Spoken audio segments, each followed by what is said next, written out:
Welcome to Mom Jeans. I'm Rachel. And I'm Tina. And whether you wear boyfriend, boot cut, high rise, or low rise, this podcast is going to teach you to love the jeans you're in. So mamas, put your booty in a chair and let's get started.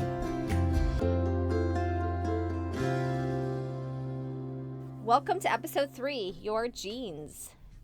Your DNA is essentially a long molecule that contains your unique genetic code. And when a baby is forming in the womb, the continual splitting of the DNA allows the fetus to continue to form. Your DNA formation is completely out of your control, yet so much of our external appearance and body shape, which is determined by our DNA, is advertised to us as changeable. So what does this all have to do with mom genes? Today we're going to discuss what is in your control and what is simply your genetic makeup. Tina, I cannot wait to hear what you have to say about this because I know this is going to be your jam. Yep. So Rachel and I thought it would be cool to research how each of the body parts we are talking about today rates in regards to our genetic makeup. And basically, this is what we found. Research rates our genetic traits as high, medium, or low heritability. Heritability is basically how well differences in people's genes account for their differences in their traits. So here are some high examples, which basically means nothing about the environment will really affect it. So those are eye color, height, finger length, shoe size, and blood type. I thought it was the coolest thing when I noticed that my son had some genetic traits that were specifically from me and specifically from my husband.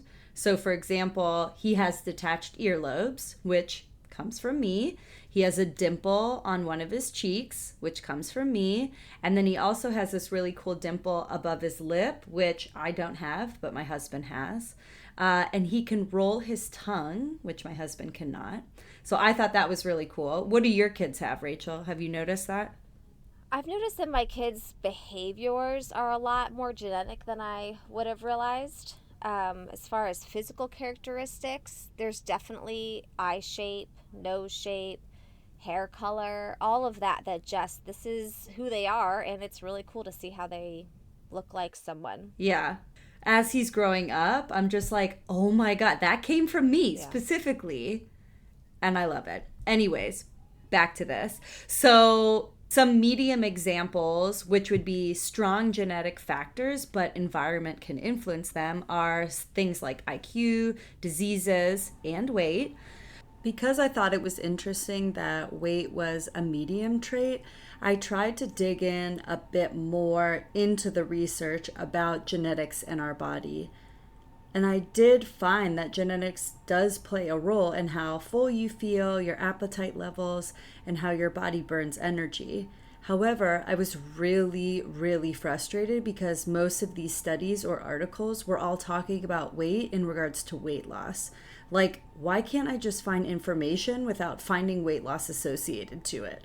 So unfortunately, I couldn't find an unbiased study that was giving me information about our body and genes that didn't have to do with changing the body through weight loss. Ultimately, genetics do play a role in our body, but environment also plays a significant role. We do have the genetic makeup of our family, but ultimately do have the power over our lifestyles.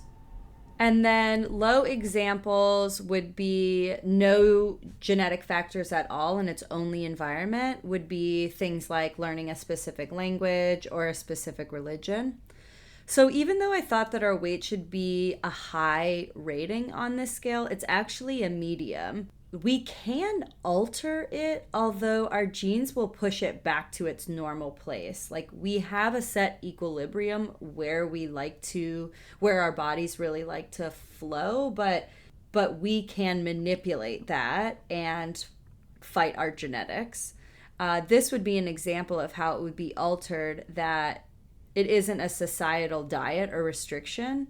If you are a professional athlete, you're going to override your genetics because your environmental factors are so extreme. So if you're working out multiple hours in a day and hopefully eating enough to support that, you are going to possibly change the way your body will naturally be shaped if you weren't an athlete or working out. I like that example because for so many people, they look at what they would maybe see as the ideal body type and say, look, it is achievable.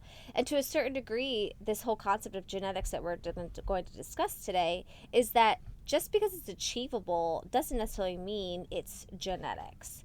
So you can potentially achieve an ideal body type for a cyclist if that's your athletic ability. But the second you change your regimen, your body is going to naturally go back to where it genetically needs to be and predisposed to be. Exactly. Yeah. So, like, you can fight it, but it's going to push back. If you let it go, it'll return back to where it likes to be. Yeah. So, really, the only lowest examples that we have, or the only low examples that we have where it's absolutely no genes in all environment, like I said before, which is like a specific language or religion, but it's things that we're doing to our bodies, like tattooing or dyeing our hair or plastic surgery, you know, if that's what you end up choosing to do. I also really appreciated when my son was young how his hair would really bleach out in the summer. It was genetically just what happened to him, but it made my non-natural highlights look very natural as well because we now had matching hair color. But so for the purpose of this podcast, when we discuss a physical trait that often quote unquote bothers moms or is a source of advertisement as something we can quote unquote change, we'll let you know if it falls under the high, medium, or low category of heritability. For me as a psychotherapist, I'm much more fascinated by the nature versus nurture debate, which is largely discussed regarding behavior and environmental triggers that affect how people end up in life. But because we're talking about the DNA aspect right now, a parent and a child share 99.5% of their DNA. So the term heredity refers to what causes people to be different from one another. So nature is our heredity and nurture is our environment. So these debates really look at what in our genes is 100% genetic versus what can be influenced by environmental output. Interestingly, even though environment can affect genes, genes will also determine the types of environment people seek out. So it's a little bit of a chicken and egg situation. So we're going to discuss today about how to accept the things on your body that are largely due to heredity, and how do you practice self-love or acceptance on things of your body and story that are due to your lifestyle, medical, or even psychological diagnoses, and some upbringing. We want body acceptance here to be always at the forefront of everything we discuss. And so please keep that in mind, that that's the theology that we're holding on to as we discuss all of this. Tina, why don't you share with us a little bit more about DNA and how that determines our bone structure and our weight? Because I know for a lot of moms listening to this whole concept of mom genes is accepting what's in our genes and also trying to figure out, well, is this the best size of my genes with a J, or is there something that environmentally I need to figure out? So our DNA determines bone structure, resilience to weight gain or loss, and explains the genetic components of weight. We are only really going to discuss generalities of curves and bone structure in this episode because in our next episode, we're going to dive into the weight part. So as a dietitian, I believe that we all have a certain body design in which we and our bodies are the happiest. And ultimately that may trigger a lot of people and cause slight arguments. But when working with individuals that have been trying to fight their body's natural genetic design, I found that really in the nutrition rehabilitation, the individual's bodies really always returns to its happy place, whether or not I force it. And I always communicate when working with individuals that there's no way that I possibly can know where your body's going to end up. A lot of the times I'm just meeting the person initially or only working with them a few times, and people are really asking me what's going to happen to my body. And it's impossible for me to know. But what I do know, and I'm 100% on, is that in this process, your body knows what to do and it's going to return to its place because it's your genes. Your genes are driving that. So I don't need to control it. So that being said, our bodies do have that natural balance equilibrium and is designed a certain way so it can function at its best. Meaning, if we are in homeostasis, our body is functioning the way it's supposed to be. So that means our hormones are happy, we're connected to our hunger fullness, we're pooping normally, and our sleep patterns are really great. We have emotional regulation, etc. I love those examples because I really feel like whenever I'm talking to a lot of my mom friends about how our bodies are currently functioning, sure, we're all looking at the obvious outside package of the weight, but it's really interesting when some of my mom friends that I'm really close with can discuss, I'm not sleeping as well. Or, yeah, I've noticed that my body's reacting differently to certain foods these days, and maybe I'm pooping a little bit more or less than usual. Yeah. I've got some really cool friends.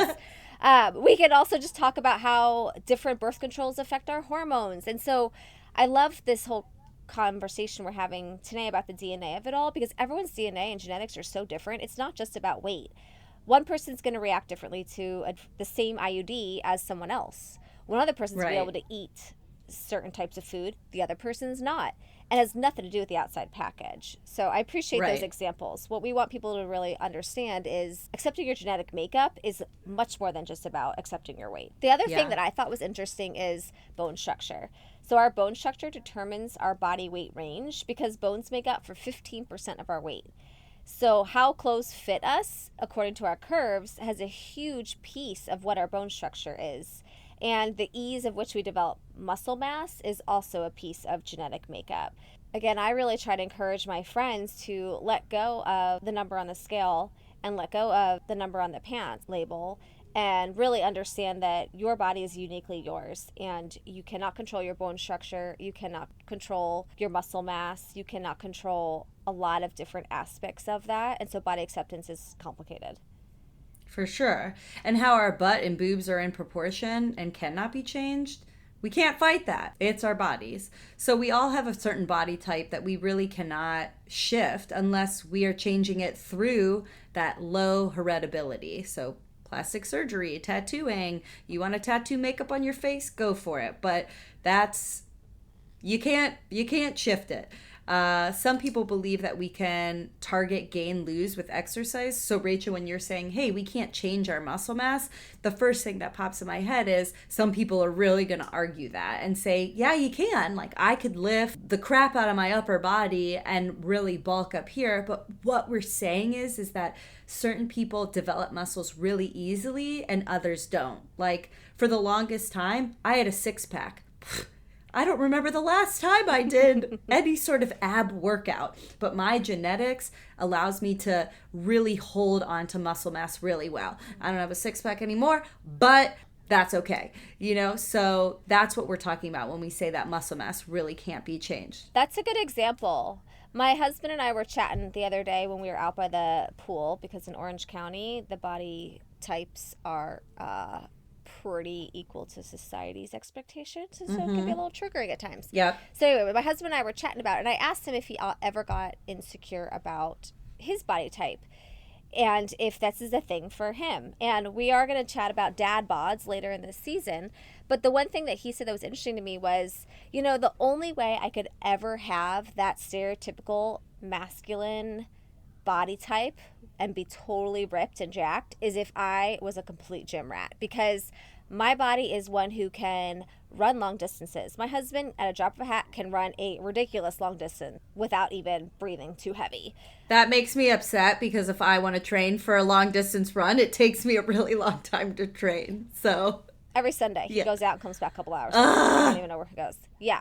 But that's the point. He's like, his body genetically, because of his uncle and because of some of the other men in his family, have passed down this more marathoner body. He's not a gym rat. He's not going to be able to lift heavy things, but he can outrun all of those guys. For sure. So a huge piece of genetic makeup is also exploring, this is just what my body is, and this is what I can do with it, and this is the way it kind of genetically wants to work out best, look best, etc. Yeah, we can't fight that. Now, granted, I can go out and I can really put in the strong effort to train for a long distance run and work on my speed and whatever, but I'm never going to be your husband, or my husband's never going to be your husband and just be able to go out there and do it, because that's not in our genes. So we can't really fight that. So kind of going back to what I was talking about before with our weight and body size, research shows that where we store weight is genetic, which is ultimately what determines if we're pear-shaped, apple-shaped, whatever shape we're going to be. So even if we try to alter our size through diet and exercise, which is a medium trait because there's environment and genes, we ultimately cannot shift that true shape of our body, which is deep genetics. And this is because our genetics will continuously override our environment when it comes to our body. So that medium trait heritability, our genes are going to try to override the external and that environment. Thank you for all of that scientific background. I think that really helped me and other moms out there who don't have that really understand how much power our genetics hold for determining how we look. For me as the therapist, I like to obviously look into the emotional aspect of things. And my question is just, why is the mom bod so negative? The fact that we are having an entire podcast on this is really showing how we have such anxiety about what it's going to look like when we have kids and how our mom bod is going to react to birthing children. I think the fear of becoming your mom has become something that is really been marketed to. It started in the 1960s with Weight Watchers. It was actually founded by a woman named Jean who described herself as a frustrated, overweight housewife. So much to read into that statement. Who was basically saying none of her fad diets worked, maybe because of her genetics. Or because fad diets don't work. Yeah, or that. And she got her other mom friends to basically form accountability support groups to help change the mom bod. It started as a way to build empathy and support around moms, but within a few years, all these moms were so desperate to fight this mom bod and putting so much money into this concept that within a few years, it was sold to Heinz, the ketchup company, for millions of dollars. And then 20 years later, it was sold for $700 million.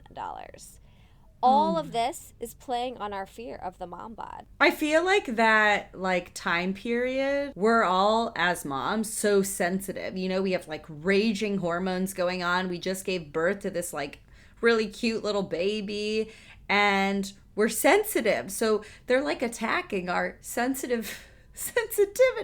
It's not fair. And what they're basically saying is the mom bod is to be feared because it's going to alter how you, quote unquote, truly look. Yeah. So here's your body, and then you have a baby, and oh, look what that did to you. This is all bad. Or it's just factual. Or genetically, when we get pregnant and when we give birth and when we are nursing, our bodies will change. And the way everyone's changes is going to be completely determined on their genetics. It has nothing to do with laziness or lack of exercise or lack of cellulite creams or stretch mark creams or any of that. Yeah. Your body's reaction is 100% genetic. It is a very high trait.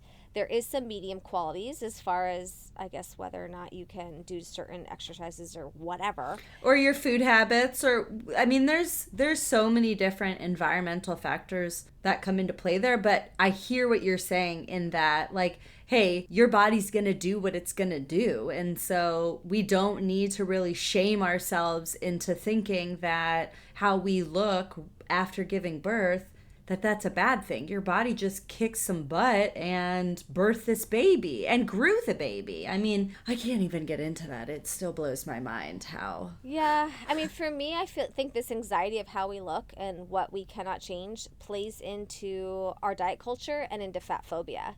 I think educating moms on the Health at Every Size episode, which we'll go into next episode, is really helping them understand how much of our fears of other people judging us, our fears of losing control of our body, and our fears of not being good enough are all still tied to these cultural stigmas of weight and size. I just feel like we need to stop putting so much meaning on our shapes and our sizes, especially if our health is fine, and accepting our genetic makeup is the big way to do that. Whenever I talk to young women, they all express how much fear they have that having children will impact their bodies and launch them into a whole new level of body dissatisfaction.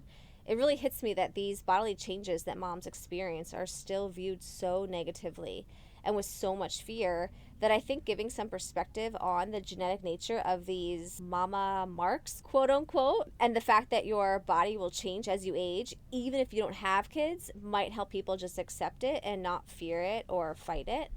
So Tina and I are going to discuss some of these typical, quote unquote, mama marks. We just made up that term, but we didn't really know how else to explain it. So first we want to talk about cheese. And by cheese, I mean cellulite. Oh. Tina, teach us about cellulite. I do really like cheese. But yeah, we're going to talk about cellulite, which is medium in heritability. Okay, so what is it? Why do we get it? And is there anything that we can do about it? All right, people, listen up. When I was doing the research about cellulite, I found that no one really knows the true cause, effect, and ways to get rid of it. It's one of those idiom type of things that happens. But the reason behind it is that no one knows is that there's too many factors that ultimately can influence it. But one consistent trend is that our genetics are highly involved. I'm going to explain what cellulite is, and then I'll dig a little bit deeper. Cellulite is a condition in which the skin has a dimpled, lumpy appearance. It usually affects the butt, thighs, but also can occur in other areas of the body. The reason why it occurs in those areas is because that's generally where we hold more fat. So cellulite occurs when fat deposits push through the connective tissue beneath the skin. Stats shows that roughly between 80 and 90% of women will probably experience cellulite. So reason being, hormones and fat. Yay! So genetics make you more prone to cellulite depending on the thickness of your skin, the way your body deposits fat cells, and the makeup of your genetic tissue. But that's not 100% of the cause. Other factors, which is why it's a medium trait, include exercise, hydration, food intake, etc. A little bit more in depth about cellulite and hormones is that estrogen and other hormones have an impact on our blood vessels, and as we age, our estrogen decreases, which causes our circulation to decrease. Loss of circulation means decrease in collagen, which allows the cells to push through that layer of the skin. Women get this annoyed me, but whatever. Women get more cellulite than men because we have higher estrogen levels and because we have 3 layers of fat around the stomach, knees, hips, and butt. I was really fascinated by that because when I read this study as well, I saw the stat that only 10% of men will get cellulite, which is so fascinating because we literally have 3 extra layers of fat around our stomach, knees, hips, and butt, like you just said. Yep. Those 3 extra layers of fat is exactly what makes us able to carry children and be able to reproduce. And that is just the genetic component of the difference between male and females. So yeah, we have all those extra layers of cushioning because we're supposed to have babies. How cool. I love it. But it's making us more prone to cellulite. So according to the Mayo Clinic, men have connective tissue that crisscrosses. So those men they have a small risk for those fat cells to be poking through and give them those dimple appearances. I wish you all could see Tina's crisscrossing hands right now. I know, just crisscross and preventing. Picture some hashtagging going on. Yeah. But for us women, our connective tissue looks completely different. So that's why our fat pushes through. Estrogen also makes fat and testosterone breaks it down. So literally, women's bodies are genetically designed to develop cellulite to have more fat. If we think about cellulite being a medium heritability trait, and we go, okay, that's our genetics. Our bodies are designed to have babies, have more fat and have those fat cells push through. Men, not the same case. We can't fight those genes, but we can engage in positive behaviors to allow our bodies to be healthy and well. So things that we can do, behaviors that we can do to make sure that we have healthy habits are things like moderate and gentle exercise, staying hydrated, having balanced nutrition, engaging in self-care. Those are all things that make this a medium heritability, and that's our environment. So even though you can engage in all these environmental behaviors, if your genetic makeup is for cellulite, the likelihood of you developing more cellulite is higher than someone who is not predisposed for cellulite. So I always encourage people to make their health a priority by engaging in these positive behaviors, but beyond that, we can't fight our genetics. Rachel, what can we do about this? Well, like you said, while some exercise, weight loss, and baby oils are said to decrease cellulite, it's not that it's getting rid of fat cells. It's literally increasing circulation and potentially, I say potentially, breaking up those fatty deposits. But the fat cells will always remain. Genetics just determine how they settle to produce that dimply look in the skin. So cellulite, or lack thereof, isn't about being fat at all. It's about your circulation and your tissues. One stat I read suggested not to wear tight panties because it can decrease circulation in that area and maybe increase your cellulite. So ladies, get out those saggy granny panties. Man. So personally, I'm going to stick with my normal underwear and embrace the cellulite. I'm going with the grannies. JK. Personally, I am always very fascinated by the psychological component of all of this, like I've mentioned. So I like to look back a little bit about when cellulite became marketed to women as a problem. This didn't really occur until 1970, when women were even beginning to expose their legs in public. Before then, photos of women were far and few between because we didn't have the technology. And if they were showing their legs, they were young because of their culture. So basically, the skimpier our clothes have gotten over the years and the more photos we have taken, the more aware we've become of comparison and cellulite. So the bottom line is cellulite has not become more of a problem. It's the increased beauty-obsessed culture and the marketing that has actually marketed cellulite as an issue. My gosh. There's actually a fun hashtag out there on social media that's trendy right now. It's hashtag cellulit, where people are just embracing their cellulite and enjoying the beach and loving it and accepting it. I love that. We're also going to link in our show notes some fun scientific articles about cellulite so you can read more about this topic. All right, let's talk about spiders. And I don't mean the creepy collies. Yeah, spiders. I mean varicose veins. Personally, I am very fascinated by this because my mom has varicose veins that are pretty severe. My mom has varicose veins. There you go.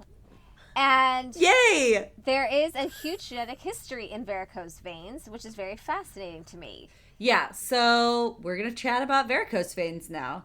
This is a medium to high heritability. So what are varicose veins? Varicose veins are twisted or enlarged veins, and any vein can become varicose. They are more likely to occur in your legs because standing and walking put pressure on these veins.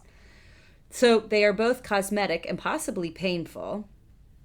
Growing up, I always remember my mom complaining about her varicose veins in her legs, and some of them are pretty gnarly and they look super painful. And then I became curious on how does this happen? Am I going to get them? I'm scared. Well, genetics do play a role because, like I said, it's a medium to high on heritability. Yes, if your family has these veins, you are more predisposed to get these veins because genetically you have the weakness or strength of your veins. That is actually inherited. Basically what happens is the weak or damaged valves of the veins can lead to varicose veins. Arteries carry blood from your heart to the rest of your tissues, and veins return blood from the rest of your body to your heart, so the blood can be recirculated. to return blood to your heart, the veins in your legs have to work against gravity. So it's like pumping it all the way up your leg.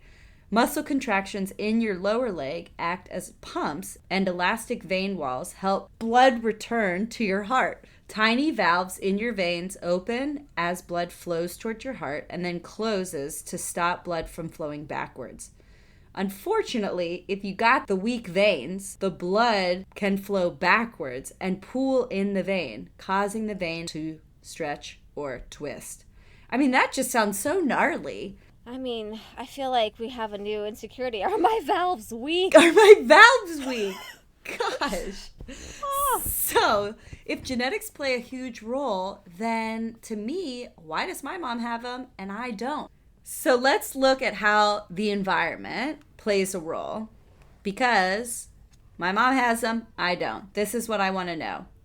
So many environmental factors contribute to varicose veins. Some of them are hormone changes in females, the pressure of the pregnant belly, our age, our overall weight, frequency of exercise, just sedentary lifestyles, so which could be a job. These all can contribute to the weakness of our veins. However, it is not a cause and effect type system. Plenty of high moving, exercise loving, non-desk job working people develop varicose veins. I really agree with that example you gave of the exceptions, because my mom has some severe varicose veins and my sister inherited them, but I didn't, even though in every other way of the word, I have my mom's body. Yeah. Like I said last episode, we look so much alike. And yet my sister got the veins. Ironically enough, she was a teacher. She stood at work. I sit as a therapist. She had 2 pregnancies. I had 3. So I, quote unquote, should technically be the one to develop it, but she did. Genetics were 100% at play with us. Yep. The example you gave about how high moving, exercise loving people still develop varicose veins. I have a friend who really feared that pregnancy would lead to varicose veins and becoming her mom because she knew the genetic chance was very high. She exercises very regularly. She is high energy. She's always moving. She did not have a sitting desk job. She got veins, and she even needed to have a little bit of a procedure to take care of them because they were getting really painful. So again, I looked at, why do we have this fear? And she and I chatted about it. Like, what are our associations with this mom bod? For me, I think if we peel back the layer, what we're really scared of is age and growing older. I think we're fearful of becoming irrelevant in a culture that really promotes sexuality and attractiveness. I think if you go back to the story episode of our moms speaking negatively about themselves, we then have a negative correlation about these body parts and these quote-unquote mama marks. And I think overall, getting older in general in our culture is frowned upon. I think it's a lot less about fear of veins or fear about cellulite and much more about a fear of getting older and a fear of change. So I like to look at the psychological piece of it, and I challenge you to dig a little bit deeper into what your fear is actually about.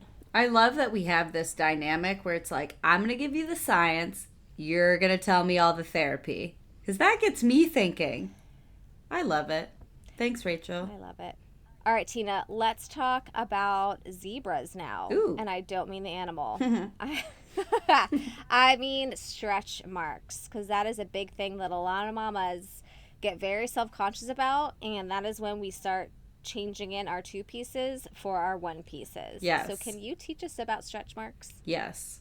What the heck are they? So stretch marks are the middle layer of the skin, aka the dermis, tears when your body grows or changes rapidly. These small tears below the skin have different textures and colors depending on the age of the tear and your skin tone. And they happen because your body is stretching or growing faster than your skin can keep up. This causes the elastic fibers just below the skin to break or tear. So stretch marks are high on the heritability scale. So how much of our behaviors and self-care can battle our genetics when it comes to stretch marks? Well, according to research, it shows that there is not much you can do to prevent stretch marks if you have a high genetic predisposition to getting them. I mean, it doesn't hurt to ensure that you're drinking enough and hydrated, eating balanced, taking care of your body to help either heal the marks or decrease them. However, genetics plays a very strong role in the development or whether or not you're going to get stretch marks. I will say that I held my baby in my body for 41 weeks and 6 days, and my belly towards the end of my pregnancy got so big that I could put a full dinner plate on my belly and not touch it. So it was huge. I didn't get stretch marks because my mom doesn't have stretch marks. My grandma doesn't have stretch marks. Her mom doesn't have stretch marks. Well, she's not here anymore, but you know what I'm saying. So if I was going to get stretch marks, I would have gotten stretch marks. That's a good example that it's not necessarily anything you can or cannot do. It is what it is. Many people develop stretch marks at young ages, middle school and high school during growth spurts. And that is absolutely inherited because they probably have weaker collagen. So my husband has stretch marks because when he was younger, he hit this massive growth spurt and grew like 5 inches in 2 months. And he actually has stretch marks on the front of his hips.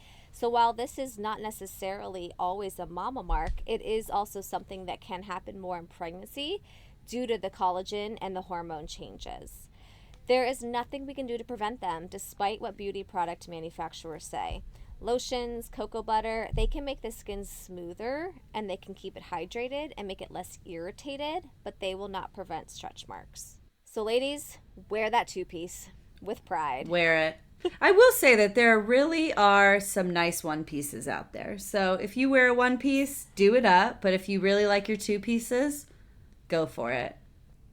As a dietitian, not only do I work with individuals about their relationship with food and exercise, but I do a lot of body image work. And through nutrition rehabilitation, a lot of my clients have had bodies that changed and therefore some stretch marks. So I really think it's a good point to bring up that how can we heal our body image, our negative body image, or if we do have negative body image, how can we move into a phase of accepting our bodies? So from my perspective, one of the best angles is making sure that our body, food, and exercise self-care is implemented into our life routine. I love working with my clients on body image and feel like I could talk for days on body image, but most of them become frustrated with this process because it means we have to start talking to ourselves nicer. So I always use the example that imagine this is with my clients, that imagine every time you come into my office for session and instead of me greeting you with a nice greeting, I yelled at you or told you a negative statement that you're saying in your head or whatever, like you look like crap. You would either never come back to me because ultimately I would be a terrible dietitian, or you would not feel safe in my office. Or worst case scenario, you would start to believe those statements that I was saying. Well, that is what we're doing to ourselves when we're saying mean things to ourselves, or we're shaming our bodies for stretch marks or varicose veins or things that are really out of our control. So what I work with on clients is figuring out how to take care of your body through nutrition, exercise, rest, and self-care, but also challenging the language in which we talk to ourselves. And I couldn't do that without the lovely help of our therapist friends. What do you think, Rachel? I think that everyone has such a beautiful DNA that is formed before our moms even knew we were pregnant. I have so much awe for the creation of humanity, and I just feel that life is difficult enough. Is it really worth spending time fighting the uphill battle of what was formed in your mom's womb? Trying to change your genetics, what kind of impact is that going to have on your self-esteem and on your thoughts? I'd rather spend time at night reading parenting books and figuring out how to wrangle my little tribe than rubbing cellulite cream on my ass and trying to wrangle my cellulite. I'd personally rather splash in the pool with my kids in whatever bathing suit I feel comfortable in than hiding underneath a towel and covering my stretch marks. I just really believe that we need to have just some gratitude for our DNA, gratitude for our genetics, and let go of any of the judgment associated with any of our bodily changes, and tell the beauty industry that their money's not going to go here. It's not going to go on our body. I talk to my clients a lot about the concepts of guilt versus shame. Guilt is something that you did wrong. Like if you stole something and you need to make amends and repair the situation. Shame is feeling distress by a negative self-conscious. So many times people really feel guilty about how their bodies look, guilty about their genetic makeup. But guilt means you've done something wrong. And in this case, you have not done anything wrong. You are just living in a body that was made without any of your opinions on it. Shame is when we really feel so negatively about ourselves that it affects our ability to live. And I really believe that that is when we seek therapy. That's when we seek body positivity. Because you haven't done anything wrong, neither has your body. You need to take a look at what are your values in this life? What do you value more than body shame? How to put your mind and your positive thinking over your matter or your body. I personally rely on perspective a lot when I'm struggling with something. I think that anytime we can put into perspective what's going on in our bodies, whether it's looking at bigger picture issues, whether it's looking at the perspective of would I rather have a child here or stretch marks, any little thing that can really take some of these bodily issues and put them so far down on the list of things we worry about will really help us find that freedom and that body acceptance. Again, you haven't done anything wrong, and neither has your body. Thank you so much for joining us today. Join us next time as we go a lot deeper into the concept of your weight. Thanks, everyone.